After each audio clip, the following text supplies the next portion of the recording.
Okay, good afternoon, everybody. Thank you very much for being here. It is my great pleasure to moderate this panel today. My name is Yannis Kedaresis, and I'm the Policy Officer from the European Commission, from the Director General for Migration and Home Affairs. And I'm responsible for the Security Research and Innovation part of the Horizon Europe program, the area of strengthening security research and innovation for security. And today I have the pleasure to have with me here some distinguished speakers. First of all, I have on my left side Serena Bianchi from Sinio, Pantelis Michalis from Sadways, and David Land from PSCE. Very warm welcome to everybody, and from your side as well, thank you for being here today with us. So today we are focusing more on a topic which is, I would say, a very pertinent topic, especially for fostering innovation. Why I'm saying that is because we have the case of innovation procurement in general, and in security research in particular, we have some distinguished examples to showcase. And today we'll have the pleasure to discuss about it. So we have the innovation procurement in security. So in order to have a more resilient Europe, to foster resilience and security. So in civil security, public procurement is a catalyst. Is a catalyst for uptake of innovative solutions as in other areas. However, we have the traditional procurement and we have different schemes to intensify the acquisition of innovation. As security challenges evolve the procurement tools, this needs to be more innovative in a way to find a way for public procurement to be regarded as a strategic tool rather than a partially administrative tool. This is why in Horizon Europe and previously the previous programs we have started using this tool of innovation procurement, the pre-commercial procurement, in order to have a more consolidated view for the, let's say, buyers' needs to have a common capability gap and to identify a common need and find innovative solutions. Here in this slide, you can see what are the theoretical benefits of the pre-commercial procurement. So we have for suppliers, we have the access to innovation for different players. You have standards and benefits. You have different parts that are for suppliers in order to have more, let's say, benefits. From the policy makers, what are the different benefits? To have implementation of political priorities, to have improved innovation ecosystems, and also to have a better quality and price in the end, which is the same as well for procurers, where we have safe product development of public needs. We have to reduce, let's say, the supplier lock-in, to increase technology knowledge. And all of these, they create new cross-border markets. And these cross-border markets that are created, they actually increase export, we have increased global competitiveness, and in the end of the day, we have a stronger EU strategic autonomy for the EU.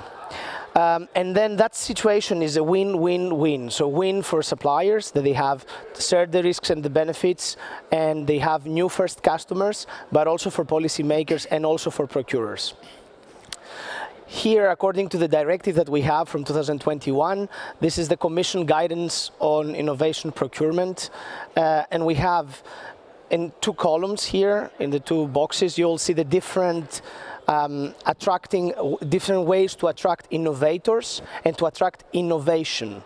So with the PCPs, we aim to engage with new markets, to have reduced administrative burden, to reduce the administrative burden, to use lots and use standards, design an SME-friendly environment, but also to mobilize innovation brokers. From the other side, this is to attract new innovators. In order to attract new innovation, we have a better needs assessment in a PCP project. We have a more well-defined and elaborate technical specification, which helps industry as well to chip in and to come into the process. We have a variance and award criteria and different IPR management and contract performance clauses. So now I would like to start the discussion, previous slide, I will leave this here. I would like to start the discussion from my left with Serena, and I would like to ask you, Serena, what strategic advantages do you see in the PCP initiatives to what I just explained on the theoretical benefits, etc., for European public procurers in terms of assessing cutting-edge technologies in order to find new innovations compared to the traditional tools that we have? Hi. First of all, I hope you can hear me, and also thank you very much for the invitation and for giving me this opportunity. And also for the introduction, because I think it gives a very good ground in order to start the discussion. I'm here today representing pre-commercial procurement, which is called IProcure PCP. And I'm bringing a bit the perspective of the operative perspective from the procurer side. So how we have been working, what have been the shortcomings, the difficulties in the implementation of PCPs. Just to give you a bit of understanding, what is the project doing, because I think it's important. The IProcure PCP is implementing technology, innovative solutions for emergency medical services in order to better implement and deal with mass casualty incidents. So from the communication in the field to the allocation of resources on the field and decision-making process up to the creation of a triage tag for the monitoring of the victims. So it's a very complex system. And it comes along, of course, with a lot of work, let's say. What is the, back to your question, I think that pre-commercial procurements are not just a way to get to cutting-edge solutions. It's much more than that. And in the previous panel, one of the speakers mentioned that PCPs are actually a way they help procurers to innovate the way they work. And I think this is a very, very key aspect of the PCP. Because, of course, there is the direct benefit of acquiring innovative solutions. But there is not just that. And I think to really exploit the benefit of pre-commercial procurement, some work must be done. And if it is done properly, and I will come back to this properly, I think that the benefits of PCPs are not just, as said, acquiring a solution, innovative solution, but it's an innovation process as part of the procurers, as part of the procurers organization themselves. What does it mean to work properly? Before creating a cutting-edge solution, something that actually fits the needs of the procurers, there is a massive, I would say, preliminary work that must be done. Which is done through initially with the CSA, then with the phase 0, it's called, of the PCP, where a lot of research is implemented and where public procurers are asked to, first of all, of course, identify specific gaps and their specific needs, which is the basis of the work. But this work needs to be done, in my opinion, taking into consideration two main things. The first one is managing to create the list of requirements, which is the end point, of course, of this work. Create a list of operative and functional requirements, which is harmonized among the member states. We are working with member states in Europe, so we have a huge fragmentation among not just on a national level, but also on an organizational level. There are organizations, for instance, in Italy working in the same field. In Milano, they work very differently than in Benevento, in Napoli, for instance. So you need to prepare the work for creating innovation in a way that overcome all this fragmentation, and it's not it's not easy. It requires a lot of work. It requires a lot of knowledge sharing. And the other thing which is very important to take into consideration is to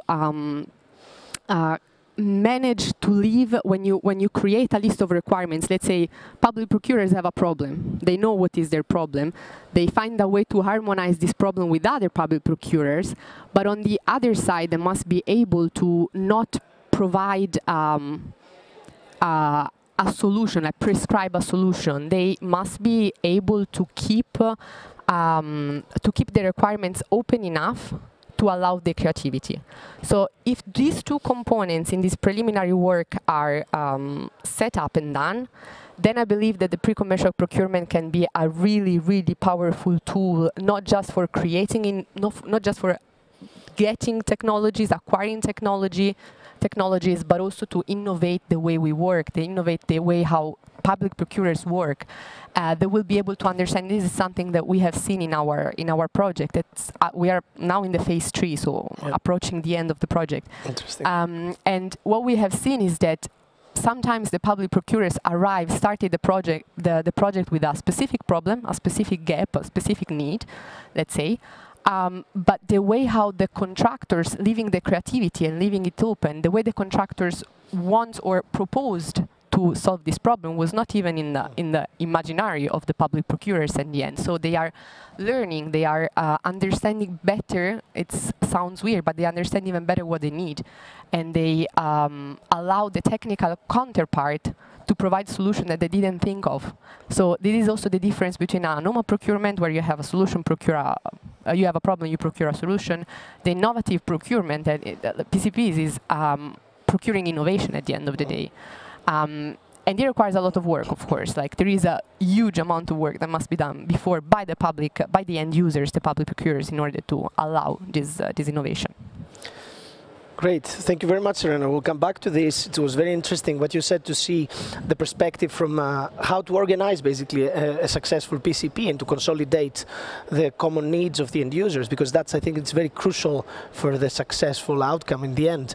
Not to prescribe basically technologies and to keep it open enough so innovation will come in.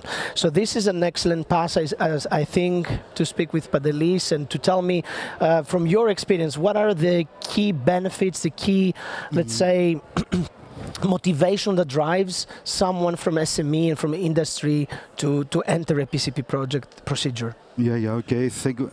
Can you hear me? Yeah? Okay. Thank you very much, Yannis, for the invitation and this question. First of all, Pantelis Michalis represents Satways. Satways is a Greek SME. At this moment, Satways is leading 2 solutions in both PCPs that are running under the security cluster, IProcure and Prevent PCP. We are in both PCPs in phase 3. And of course, I would like to explain why we are reaching this and why we think that it's beneficial for the SME to participate in PCPs. First, but before we go to this, I would like to say something from my background.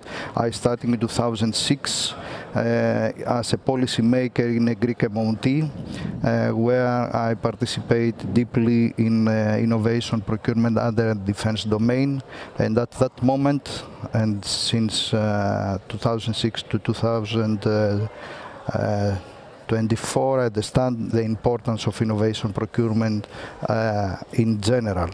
Then I go to the procurer side in the Center for Security Studies from 2014 until 2021. And from 2021, I am in Satways representing now industry. I fully support what Ioannis said at the beginning, that this is a win-win-win situation.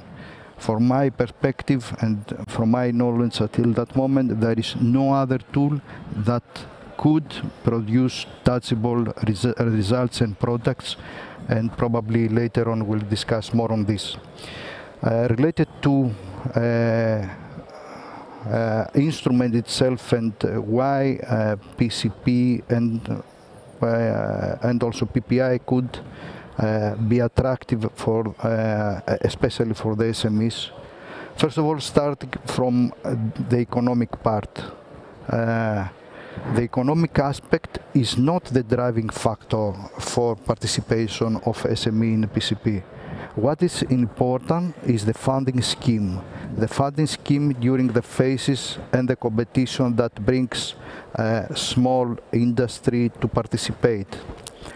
Then one important thing which is a key factor is the cooperation with the end users. End users are in close contact, the buyers group are in close contact with the industry, working together to prepare a solution that it is suitable for their needs. It is important to mention that in PCPs it is needed to have 50% of research, meaning that for sure, in order to participate in a PCP, you should have a solution of a high TRL as a background, and then to modify this solution under interaction with end users. Another key factor, which is something that missing until that moment for the SMEs, is the shorter time to the market. It is essential and it is easier to go to the market based on the fact that you are interacting with the users, with a buyers group, and your solution is high mature and it's well understood from the end user based on the long testing periods in order after the PCP to be purchased by the buyers group. Another thing which is important for SME is the share risks and the IPRs, which is something that brings and give confident to SMEs to participate. For sure, another thing, it is the access to a new cross-border market. And of course, the other thing which is important, and this is healthy, is the competition during the phases. We all know that we have 3 phases, the phase 1 with at least six participants, the phase 2 with 4, and the phase 3 with 2, meaning that until the end, there is a competition which is of improving and motivate especially the SMEs to participate until the end. Now, related to a practical example, especially related to Sideways, what brings Sideways, and not only Sideways, probably other companies that have the same attitude, the same strategy, is you need to have a realistic business strategy and a model in order to have, when we are getting in the PCP, I mean in the tender of the PCP, to have a strategy and already a background knowledge of a high TRL. This is the first thing that is needed to be done from an SME in order to be, not only SME, but also for the big industry, in order to participate in this type of funding scheme.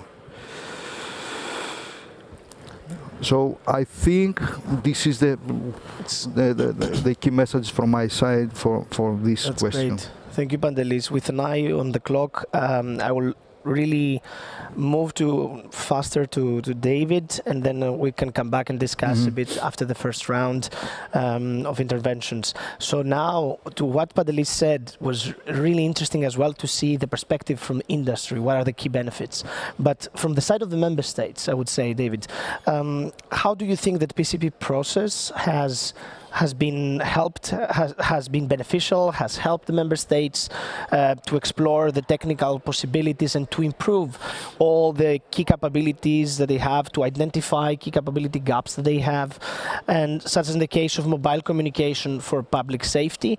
And in particular, I would like to see the case of Broadway, because I think most of us who are in the area of security, we know Broadway as one of the best successful examples of PCPs that we have. But I would like to see your views on this, actually.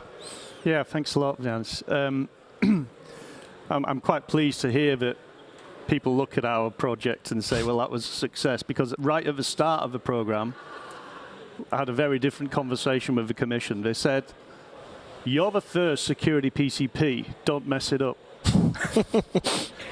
And there's plenty of times when I thought, actually, that this is really difficult, because the application of PCP in this member state environment was quite a challenge, I'll be honest. So I'm with Public Safety Communication Europe Forum. We're a neutral association based here in Brussels. And we gathered together, we're almost about 9 years since we began this process now, 9 to 10 years. So in 2014, there was a work program published by the Commission and Secure Societies, which said carry out the requirements study for future communication systems for public safety. So at the time, public safety communication was becoming old, and today, even now, they have public safety, police, fire, emergency response. They use radios, they push, they speak, and they talk to their whole group. That's all they can do with that. Short text messages and this. So there's a real communication gap, a technology gap going forward there, because they're still using the 25-year-old technology. And in fact, last year, there was a vulnerability disclosure on the technology. So actually you think, well, why are you still using this old technology? They use it because it's secure, it's resilient, it's reliable, and they trust it.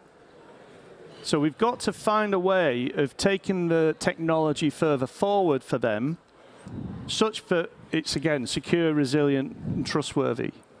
We all carry these in our pockets, right? We travel around the world, we go on business trips, we go on holiday, we get off a plane, we turn it on, it just works.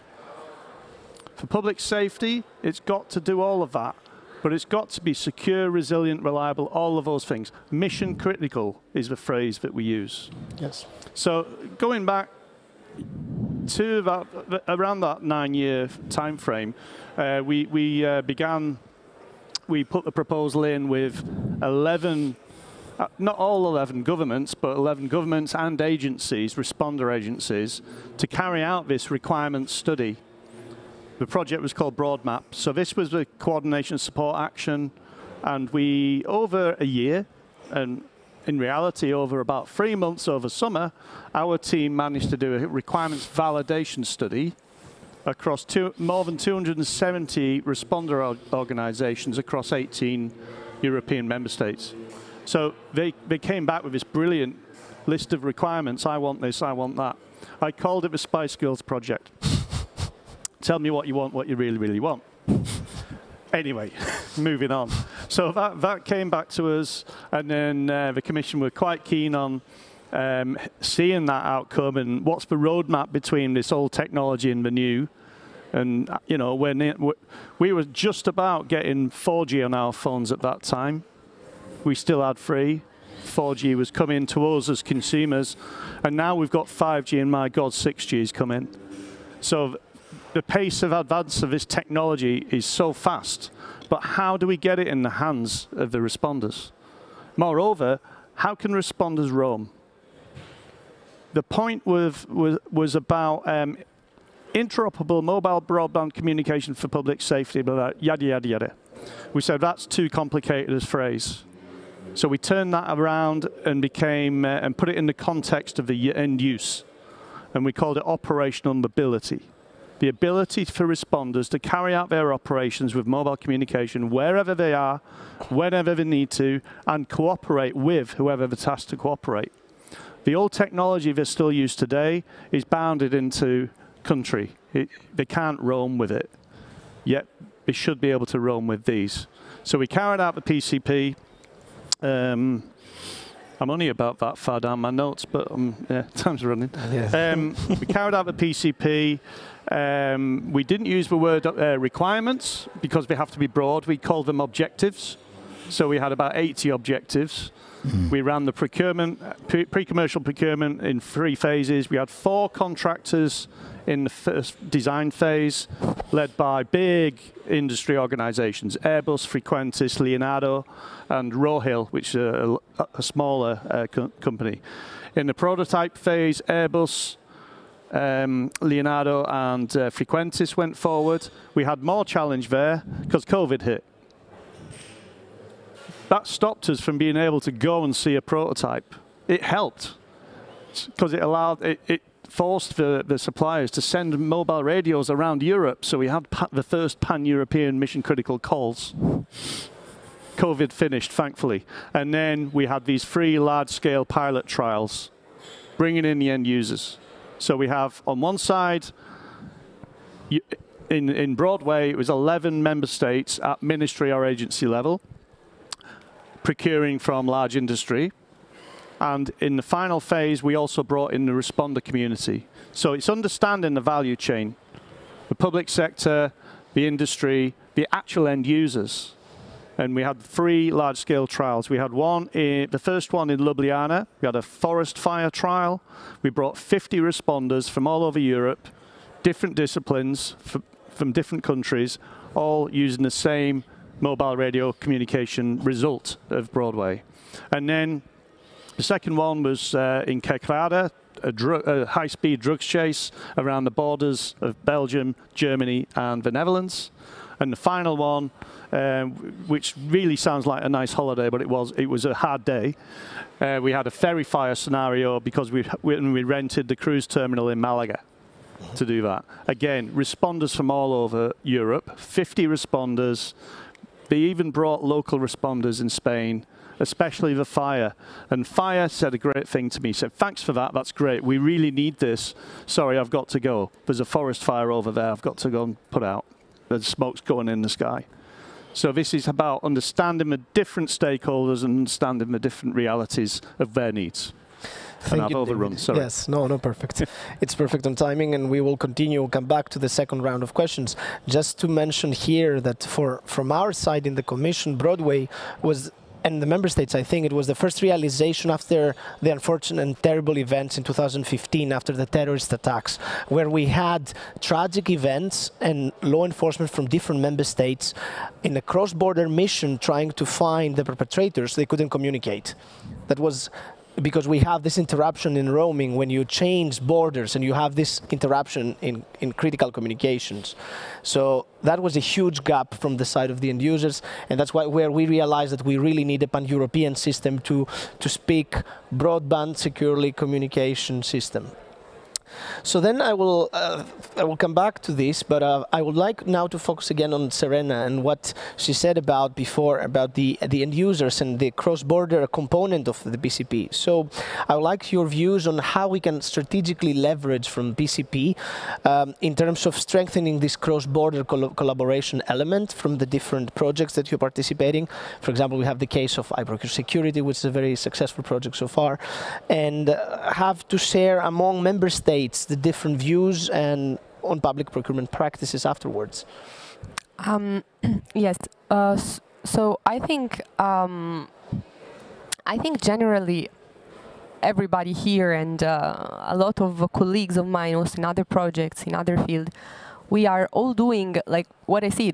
Most of the people are doing a great job, but the problem is that we are really focused, and I talk on my personal experience, when you're developing a project, when you're developing new technologies, you are kind of in your bubble, and you want to make this work as better as possible, but sometimes you should look up a bit, get out of your bubble and see how what you are working on, not just the technology, everything that you're working on, how can these have an impact also somewhere else, for somebody else as well.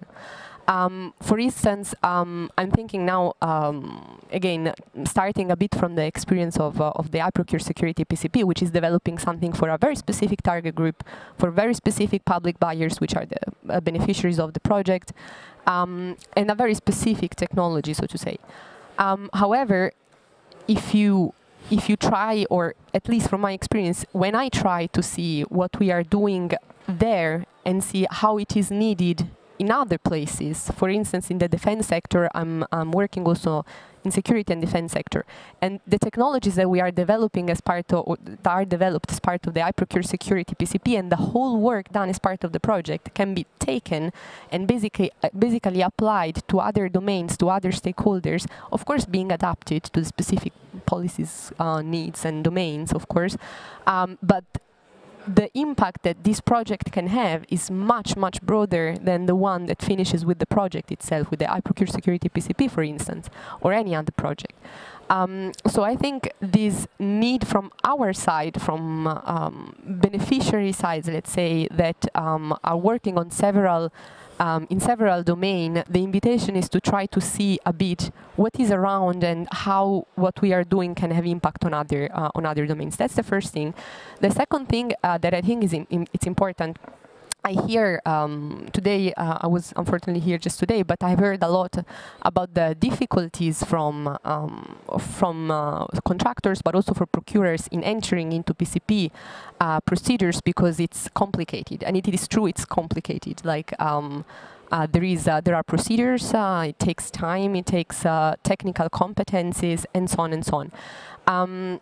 However, as part of the projects, and again, I always give my perspective because it's what I know, but we have, for instance, creating a platform, which is called the Innovation Procurement Platform, in order to simplify these difficulties. From one side, the difficulties from the suppliers to apply to a call for tender in the PCP procedures. From the other side, there is also a it's complicated for the procurers to evaluate the technologies and the proposals that they get. It's a lot of work. It's again, it requires a lot of competencies, a lot of understanding. So it's a complex project, and things, however, are done in order to simplify this complexity. So I think that what is done shouldn't simply stay in the place where it is created for, but it should be taken and used and being implemented and being exploited and really, first of all, go out there, that people know what is happening, and it can be then repeated and take over. It's never a copy and paste, of course. It's always an adaptation. But there is a lot of things that are done from the technological perspective, from the administrative perspective even. So what we are trying to do, for instance, is to there is always a side part of the projects, which is we call them observer boards, observer members. Those stakeholders who are not beneficiaries of the project, but who may be actually interested in what is happening in the project. So in order to create this cross-border cooperation, cross-information of good and best practices, of knowledge, of technologies, we are trying to involve these additional stakeholders as part of the project, of course not as beneficiary but as observers, in order to understand if what is being created in all its forms can be used also from them in other contexts. And I say there are a lot of examples of things that can have a cross-border component. I said security defense, for instance, are two domains which are which have a lot of overlaps. So my invitation is to kind of really use what we do and get out of our bubble and see a bit broader the impact that our action can have. Yes, thank you, Serena. And yes, I would just simply add that another field which is open, for example, in this kind of technologies is health as well. That's Absolutely. For me is one of the most cross-domains differences and added values that we have from a spin out of the bubble of security, let's say. Absolutely. And then having here in the slide, Padeli, we've seen that one of the key benefits, according to the analysis, is shared risks and benefits for the supply side. And from your perspective, what are the key benefits that the PCP scheme is providing to industry and to companies? Yes. Okay. I would like to be short on this because the messages should be very strong. Key messages and key benefits is the cross-border market, mainly the market that need finally to purchase common product. And I think that the interaction within a PCP, it is the first step to go from R&D to purchase of the product. We have an examples in two PCPs that we participate, and it is important that for the prevent PCP, probably the solution will be used for the Olympic Games in Paris this year. While for the IProcure PCP, some of the end users are looking as it is their the solutions provider as they are their own products. So meaning that they have already owned them. They have the feeling that they are theirs. They would like to use it as this. So the most important benefit is the cross-border market and the interaction with the end users. The other thing that it is should be mentioned related to the security research in general, which is, we all know, all the researchers involved on the security research it is an applied one.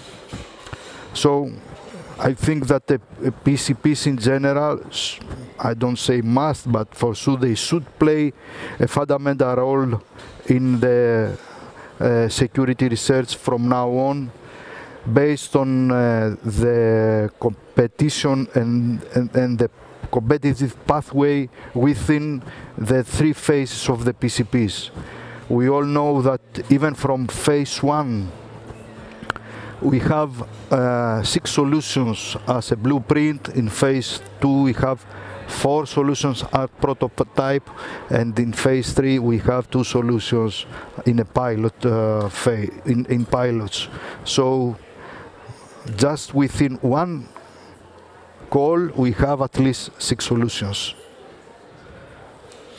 The only remark on this, and it is mainly from the procurer side, is that it is important the CSA, which could be independent or in PCP, meaning the phase 0, should be implemented carefully, meaning to identify the end user requirements, and of course another important factor is the existing market, solutions that are mature enough, but more research is needed. If one of these two is not implemented well, we have a high risk of not implementing PCP in a proper way. Yes, thank you, Pantelis. Indeed, it's very crucial to have from the start a different mentality in the PCP projects, because we are not, as in a traditional project, starting research for the sake of research. Here, it is identified a key capability gap by practitioners without technology prescription. They identified the key requirements, and then following that in the phase 0, as you said, having the clear set of requirements, then the competition starts basically. So the industry comes and brings technology on board.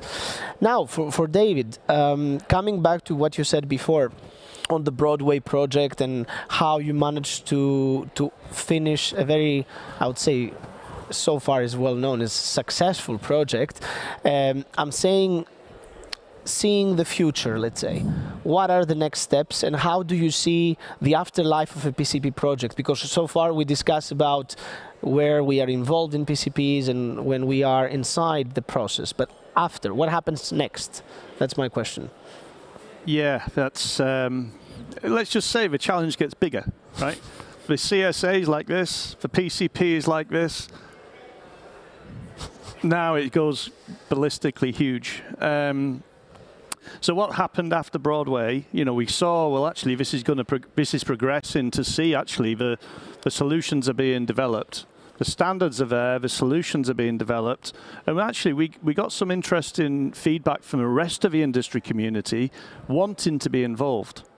We had this continuous query, when can we get involved in this? Not just from the industry, but also from other countries. You know, we had 11 countries at government level involved in Broadway, and some countries are saying, when can I get involved? And industry as well. But in PCP, you're going from 4 teams to 3 teams to 2, so you're cutting people out all the time, and they're saying, how can I get back involved? So I had further discussion with your colleagues in home and said, look, what's next then? How do we take this beyond? Because we're the first security PCP, and what's next? And you know, we still had to explore that. So what happened in this case, because we can see the demand happening, coming at us, and we can see things were starting to look like they're going to succeed. And we had that conversation. And so what happened, they managed to find a little bit more money, not much, but a little bit more money to keep us going beyond within the internal security fund of DG Home. And we progressed there to think, well, actually, now that we've got this technology, how would we actually put it into practice across the whole of Europe? And we start thinking about governance factors. And then we start thinking, well, how do we actually take it step forward on a technical level? So in Broadway, we had the 2 pilots at the end in 3 trials, but they were handled and managed by the industry. So how do we then take that into our hands and actually manage that ourselves? So we put forward together this program, BroadEU.net. We couldn't call it BroadNet because of a trademark issue, but BroadEU.net. And all of a sudden, we've got 16 countries now, and I've got 5 waiting to join next time. It gets bigger and bigger. This is on the technical level. And the idea is we're going to procure the solutions of Broadway, but we know the marketplace has evolved around the standards. We know there are more players out there, so we've gone back out to full market. But procuring test beds of mission-critical communication systems, just test beds, put them in the countries, interconnect them, let's see responders being able to roam with their devices. And we've just begun that, actually. We began that in September, and we've been preparing a procurement, not PCP, it's a full procurement process. We're procuring the solutions and putting them into practice. And hot off the press, yesterday we had our first open market consultation briefing event with industry. It's the first time we've talked to industry since Broadway. And the event was really heavily subscribed. We had more than 90 people turn up to the call. More than 40 industry companies were represented. The big players who were involved, and not just the big players involved, but also some of their competitors, brought a whole team of people to that call. So we can see already the demand, you know, the PCP has actually sparked the entire marketplace, not just from the buyer side, but also from the industry side. So we're very pleased to see that. So over the next year, we will procure these test beds, put them into practice, and really see the benefit of what the PCP innovation showed us. We only saw it shown in the pilot trials in Broadway. This time, we're going to make it live and operational. It won't be a final live system in operation for response, but we will see the capability and functionality that it will offer. It will then be able to become that pan-European system of systems one day.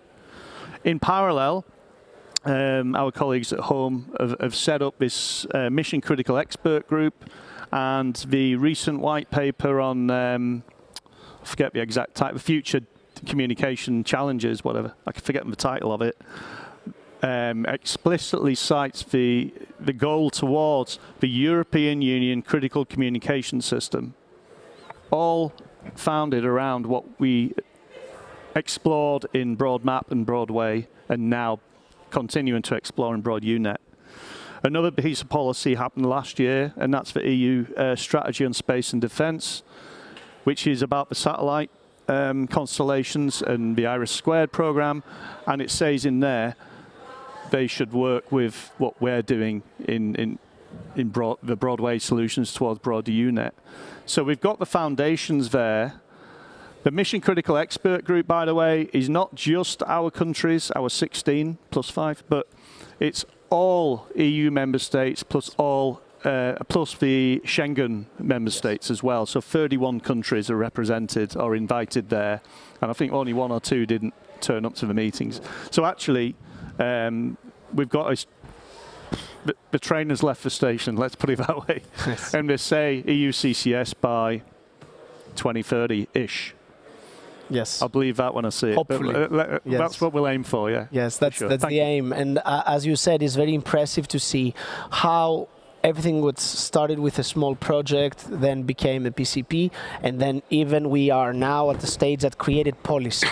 That's, I think, it's a huge success for other PCPs to get inspiration and to see how they can even create and to be more creative, as you said, and then sky's the limit, I would say. Yeah. So now I would like to make it more interactive and maybe ask for your participation as well. We can go to Slido and to show we have prepared some questions for you. Please, you can scan the QR code and to respond to the questions that I asked as well on the sides to the speakers, and to see your views. So, for example, the first question is, which of the following benefits of the PCP do you consider that has the highest positive business impact? The first option is access to new small players. We have shorter time to market, faster company growth, shared risks and benefits, economies of scale, new cross-border markets, or increased exports.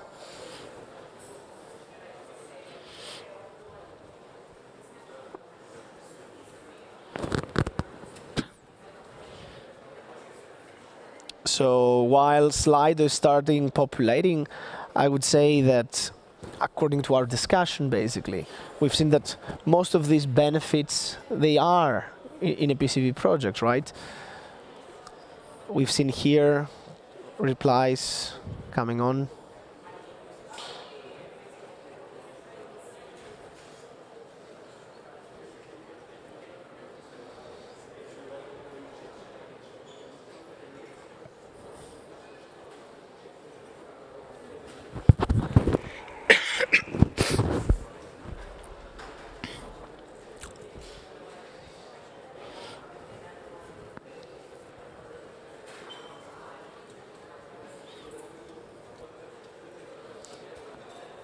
And can we have the previous screen to see the results? So basically, we have in the audio from the audience that shared risks and benefits, as we discussed, is one of the key and most important benefits of the PCP, because risk aversion is one of the problems that we face in many projects and especially in the market as well. So we have access to new small players and shorter time to market, being in second place, and of course new cross-border markets and other here. Do you have any comment on this, or should we proceed to the next slide? And then we can have an interactive discussion with the audience, of course. Okay, next, let's have the second. So from the second question that we have prepared for you is, which of the following Commission recommendations is important to attract innovators to a PCP call for tender? We have engaged with the market, reduce administrative burden, adjusting the selection criteria, using lots, use of standards, open data and interfaces or softwares, designing SME-friendly payment schemes, and developing an ecosystem which is favorable.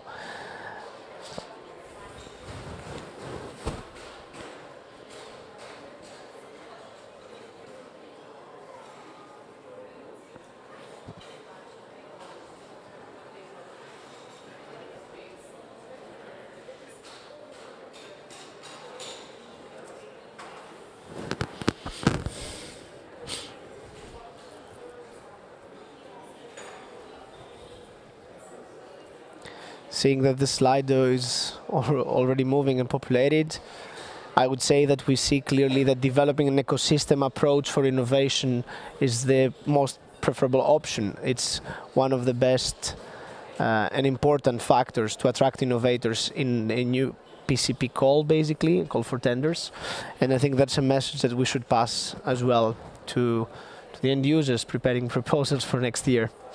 Also, reduced administrative burden is important, engage with the market, and mobilizing innovation brokers. Now, we can move maybe to the next part and ask for your questions. I can open the floor to the audience in case you have questions for the panelists. Yes, we have one question here in the front. Hi, thank you very much. Actually, two questions. We will need this. Do you hear me? Yes, we will need this, sorry. Give us one moment, please. Should have done this earlier. Yeah. Yes. Yeah. Okay, thank you. Thank you very much for this interesting discussions. Actually, I have two questions. The first one is related to the presentation of the Broadway project.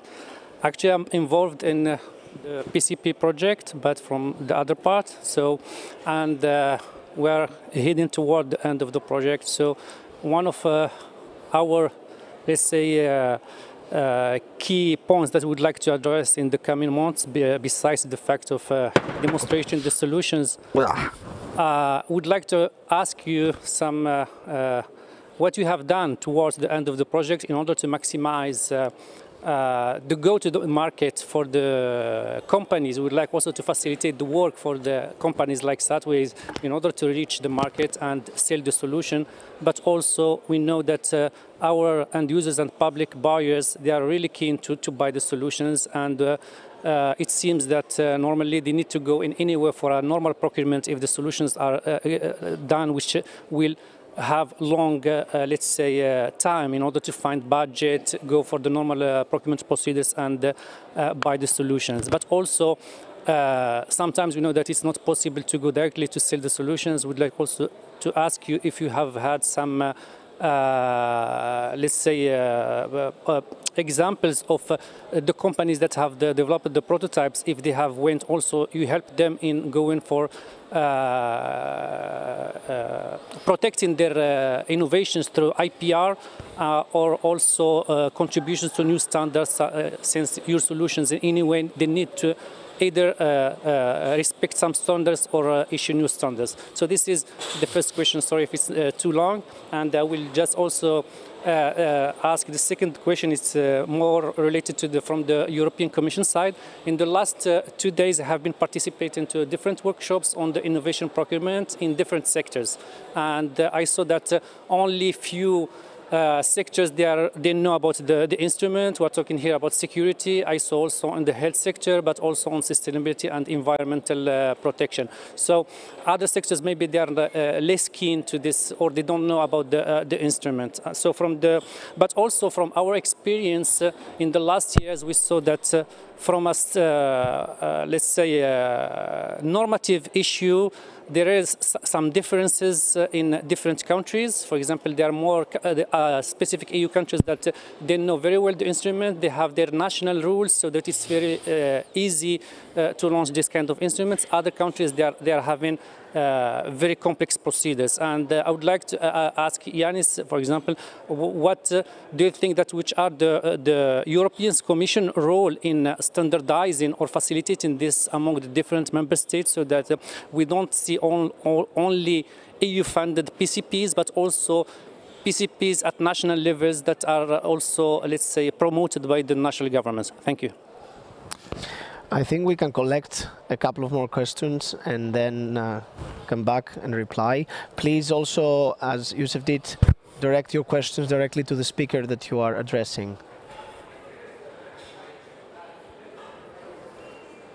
One question in the back, yes, sir. Hello, can you hear me? Yes. Okay, thank you very much for the very interesting session. I'm Masayuki from the Public Procurement Unit of the OECD in Paris, and I'm also working for the innovation procurement with the EU member states. And one question, sorry, a little bit technical, maybe to Serena.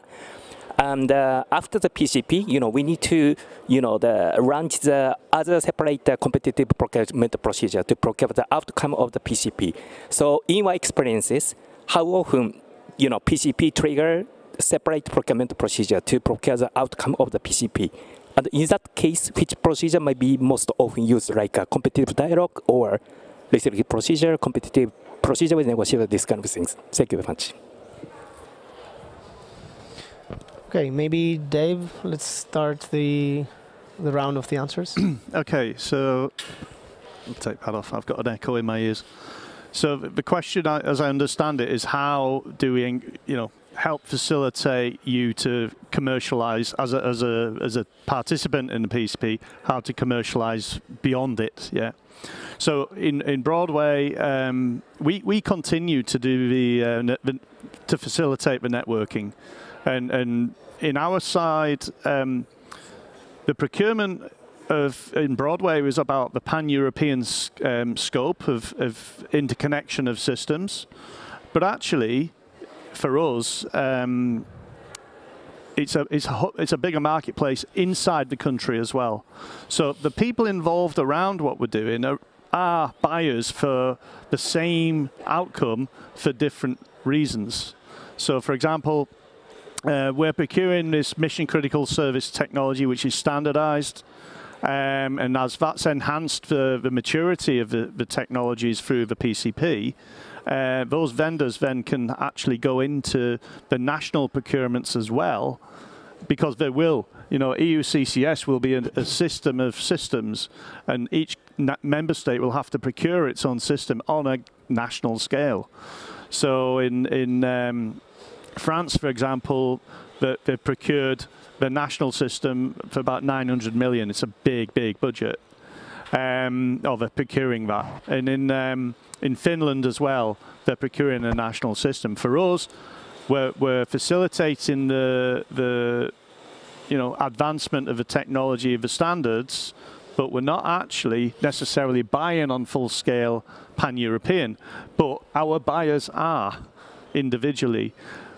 The point is that there are other buyers out there with the same interest. We have a group of procurers that have that common goal within the PCP, but we also realize there's more of them. Like I said, we started with 11 buyers in Broadway, now I've got 16, and it's up the whole Europe. So they've all got that common interest. So if we can find that way of looking at the common challenge, I would say, of the PCP and figuring out, well, who are the rest of the stakeholders, get them engaged, and that's the way the PCP, that's what we've done. We've tried to engage all of the community, really.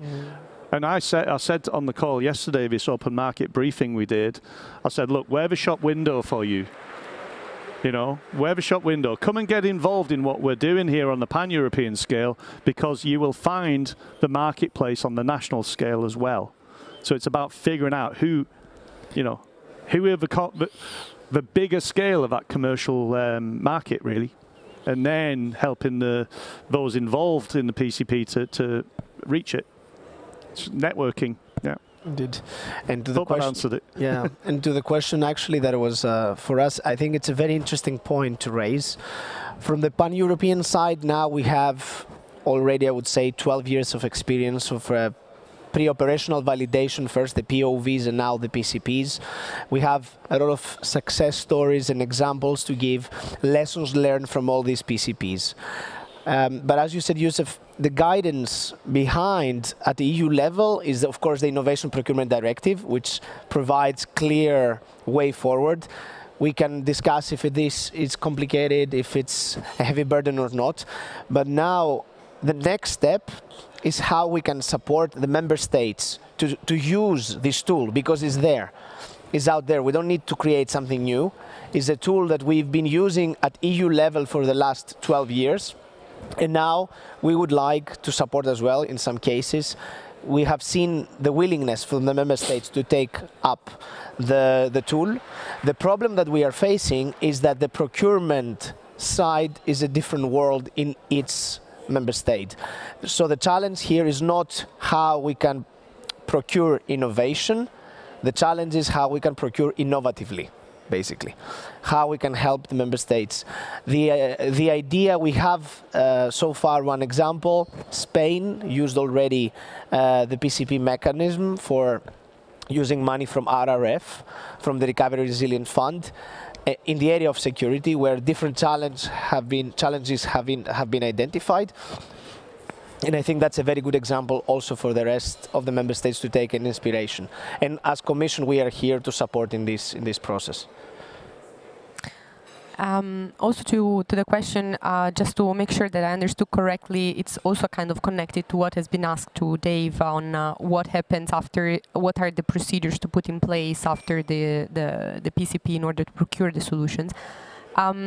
Beside what has been already said, I think that there is no really one way to, one pathway to take. There are different, because as mentioned already, there are different, we are dealing with a lot of member states, with a lot of national frameworks that are very different, and you have to take into consideration also we are dealing with very different environments. If I think about the emergency medical service, for instance, but also law enforcement, they are extremely unique in this. They are very different from one another. So it's what we have done that it seemed to be very useful is to try to create something that is extremely flexible, so that at the end you don't have to procure a huge monster of super expensive solution, but you can decide based on your specific needs, based on your structure, based on your national framework. You can decide, for instance, to procure one specific thing that you can easily integrate into your system, and this flexibility allows to simplify after the end of the project the procurement phase, which can be done in different ways. Of course, it can be done through PPIs, it can be done through national procurement, it can be done through a lot of different tools are available already, and depending on the infrastructure that you are funding to deal with, you can decide. But I think that flexibility helps a lot, creating something that is flexible and easy to use and adaptable, and yeah, it's one of the key components. Thank you very much. I think we are right on time. I don't want to be the one keep you away from lunch, so I would like to thank you very much, everybody. Thanks the distinguished speakers. Big round of applause for everyone. And thank you very much for coming today here and listening to us. Thank you very much.